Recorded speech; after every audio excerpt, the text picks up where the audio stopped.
Social media पर चुड़ैल video viral, लोगों के बीच चर्चा तेज।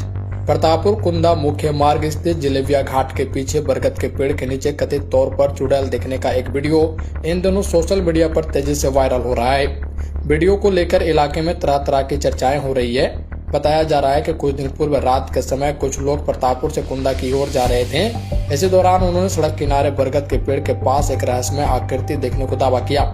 लोगों ने अपने मोबाइल फोन से वीडियो बनाना शुरू कर दिया, जिसमें किसी के रोने जैसी आवाज भी सुनाई दे रही है। वीडियो वायरल होने के बाद क्षेत्र में लोगों के बीच भय और कौतूहल का माहौल बना हुआ है। कुछ लोग इसे सच मान रहे हैं, जबकि कई लोग इसे अफवाह या एडिटेड वीडियो बता रहे हैं। हालांकि इस वायरल वीडियो का आधिकारिक पुष्टि नहीं हो सकी है। सोशल मीडिया पर लोग इस वीडियो को लेकर अलग अलग प्रतिक्रिया दे रहे हैं। कई इसे अंधविश्वास बता रहे हैं तो कई रहस्यमय घटना मान रहे हैं। फिलहाल वीडियो की सच्चाई